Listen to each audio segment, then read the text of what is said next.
Ang tanong ko po, manungod, tungkol sa kaluluwa. Karamihan pong reliyon, ang konsepto nila sa kaluluwa ay isang espiritu. Ngunit sabi ni Ezekiel, ang kaluluwa na nagkasala ay namamatay. Di sa makatuwid, hindi po espiritu. Ano po ang konsepto ninyo tungkol dito? Teka kayo, bago ko po kayo sagutin, gusto ko pong maglinaw, kapatid. Huwag po kayo magagalit. Ano po? Hindi po. Sabi nyo, sinight nyo si Ezekiel na ang kaluluwa na nagkakasala ay mamamatay. No. Nilagyan nyo hunang sa makatwid.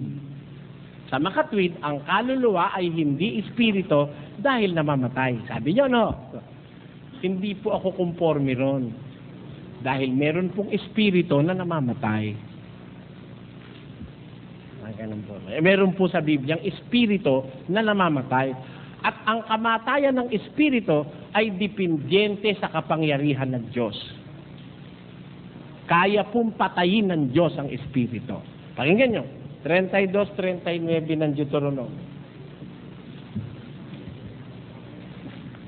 Tingnan ninyo ngayon na ako sa makatwid bagay, ako nga, at walang Diyos sa akin. Ako'y pumapatay at ako'y bumubuhay. Ako'y sumusugat at ako'y nagpapagaling at walang makaliligtas sa aking kamay. Ayon. Pwede pong ang Diyos ay bumuhay, pwede siyang pumatay, pwede siyang sumugat, pwede siyang magpagaling. Sino ang pwede niyang patayin? Pagalingin, sugatan, pagalingin, patayin at buhayin. Walang makakaligtas sa aking kamay, sabi ng Diyos. Yun ho'y isang salita ng pinakamataas na authority sa lahat. He can do those things to anybody he wish to do it. Kaya, pagka sasabihin natin na hindi po pwedeng patayin ng Diyos ang espiritu, pwede ho eh. Ang tawag ho kasi sa dagat-dagatang apoy, ang tawag dyan, ikalawang kamatayan. Hindi ho ba? Pakinggan nyo. Sa isang talata ng Apokalipsis, ganito nakasulat. At ang kamatayan at ang Hades ay ibinulid sa dagat-dagatang apoy. Ito ang ikalawang kamatayan. Sa makatwid ay ang dagat-dagatang apoy. Ang dagat-dagatang apoy ho, yung lake of fire, is termed in the Bible or is called in the Bible as the second death. Tinatawag po itong ikalawang kamatayan. Para kanino po ba ang dagat-dagatang apoy? Pakinggan nyo. Sa Apokalipsis pa rin, sa Mateo 25, ganito nakasulat. Kung magkagayoy, sasabihin naman niya sa mga nasa kaliwa, magsilayo kayo sa akin, kayong mga sinumpa, at pasaapoy na walang hanggan, na inihanda sa Diablo at sa kaniyang mga anghel. Yun ho palang dagat-dagatang apoy, para sa Diablo pala yun. Bakit tinatawag ng Diyos ang dagat-dagatang apoy na ikalawang kamatayan kung walang kamatayang nakaukol sa mga espiritu? Diba? Sabi ni Kristo, ang dagat-dagatang apoy, yung apoy na walang hanggan, inihanda ng Diyos sa Diablo at sa kanyang mga anghel. Siguro naniniwala kayo ang mga anghel ay espiritu, di ba? May kamatayan ba sila? Wala. Meron silang dadat ng ikalawang kamatayan. Yun po. Ngayon, sasagutin ko po yung tanong nyo sa kanina na ano ba ang konsepto namin tungkol sa kaluluwa? Kagaya ba kami ng Katoliko na yung kaluluwa, yun ang espiritu o parang multo? Pakinggan nyo sa 4:12 ng Ebreo. Sapagkat ang salita ng Diyos ay buhay at mabisa at matalas kaysa alinmang tabak na may 2 talim at bumabaon hanggang sa paghihiwalay ng kaluluwa at espiritu.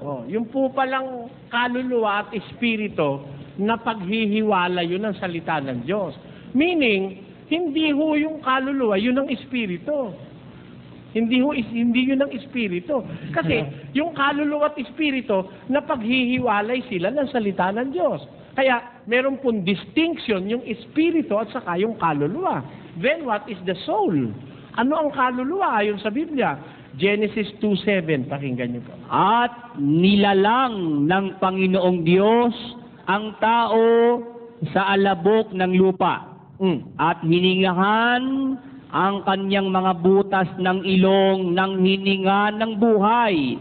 At ang tao ay naging kaluluwang buhay. Ayun. And God created man out of the dust of the ground and breathed into his nostrils the breath of life. And man became a living soul. Ang tao naging kaluluwang buhay. Alin yung kaluluwa? Yun yung pinagsaman dalawa. Yung katawang galing sa alabok, tapos yung hininga ng buhay na inihinga sa butas ng ilong, nung magkalakip, ang tao naging kaluluwang buhay. Ang tinatawag pong kaluluwa, yung kabuuan, yung espiritual at saka yung material na pinagsama, yung faculties mo, yung wisdom, yung iyong senses, yung lahat ng nasa iyo, yun po ang tinatawag sa Biblia na kaluluwa. The totality of the being of a man is called in the Bible as a soul. Bakit po? Anong katunayan? Pakinggan nyo, sa 3 ng unang Pedro, ganito nakasulat. Na ng unang panahon ay mga suwail, na ang pagpapahinuhod ng Diyos ay nanatili noong mga araw ni Noe, samantalang inihahanda ang daong na sa loob nito'y kakaunti, sa makatwid ay 8 kaluluwa. Ilan ho ang nasa daong? 8 kaluluwa. 8 souls. Sino ho ba yung 8 souls? Si Noah, yung asawa niya, yung 3 niyang anak at saka yung 3 niyang manugang. Kaya 8 kaluluwa. Ang ibig sabihin, yung kaluluwa ang tinutukoy, yun mismong pagkatao ni Noe at saka nung kanyang mga kasama. Yun po ang kaluluwa.